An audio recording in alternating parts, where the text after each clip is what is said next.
తెలంగాణ మత్స్యకారులు మత్స్యకార్మిక సంఘం రాష్ట్ర 4వ మహాసభల్ని జూలై 3వ వారంలో కరీంనగర్ పట్టణంలో జరపాలని ఈరోజు సంఘం ముఖ్య బాధ్యుల సమావేశం నిర్ణయించడం జరిగింది.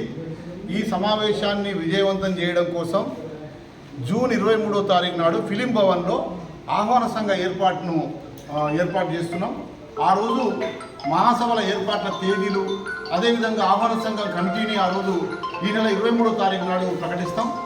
ముఖ్యంగా రాష్ట్ర ప్రభుత్వం 2025 సంవత్సరానికి ఈ రాష్ట్రంలో తెలంగాణ ఏర్పడినప్పటి నుంచి ఇప్పటి వరకు గత 10 సంవత్సరాల కాలంలో తెలంగాణ రాష్ట్రంలో మధ్యదళారీ విధానం పోవాలంటే మత్స్యకారులకు చేప పిల్లలు పంపిణీ చేయాలనేటువంటి దాని మీద గత 10 ఏళ్ల నుంచి 600 కోట్ల రూపాయలతో చేపల పంపిణీ జరుగుతుంది.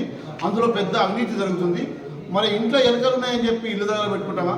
అవినీతి జరుగుతుందనే పేరుతోటి చేప పిల్లల పంపిణీనే ఎత్తివేసే కుట్ర ఇప్పుడు కాంగ్రెస్ గవర్నమెంట్ చేయబోతుంది. దీన్ని మేము మత్స్య కార్మిక సంఘంగా తీవ్రంగా ఖండిస్తున్నాం. ఈ విషయాల్లో మా రాష్ట్ర మహాసభల్లో కూడా చర్చిస్తాం. ఆల్రెడీ మృగశిర కార్తె వచ్చింది, వర్షాలు మొదలైనాయి. ఇప్పటికే చేప పిల్లలు చెర్లలో వదలాల్సిన పరిస్థితి వచ్చింది. గవర్నమెంట్ ఇంకా ఏ నిర్ణయం తీసుకోలేదు. నిన్నగాక మొన్ననే మా వాకిటి శ్రీహరి గారికి మత్స్యశాఖ మంత్రి కూడా ఇవ్వడం జరిగింది. వారు మత్స్యశాఖ మంత్రిగా బాధ్యతలు తీసుకున్నారు. మేము మా మంత్రి గారిని కూడా అడుగుతున్నాం, వెంటనే యుద్ధ ప్రాతిపదిక మీద ఇప్పటికైనా ఈ సంవత్సరం 2025 మత్స్యకారులకు తెలంగాణలో ఉన్నటువంటి మత్స్యకారులకు 200 కోట్ల రూపాయలతో రాష్ట్రంలో ఎన్ని మత్స్య సహకార సంఘాలు ఉన్నాయో చేప పిల్లల సొసైటీలు ఉన్నాయో అన్ని సొసైటీలకు కూడా ఈ చేప పిల్లల పథకం టెండర్లు వద్దు, మాకు టెండర్లు వద్దు. టెండర్లు కాకుండా నేరుగా ప్రతి మత్స్య సొసైటీకి బ్యాంకు ఖాతా ఉంటుంది.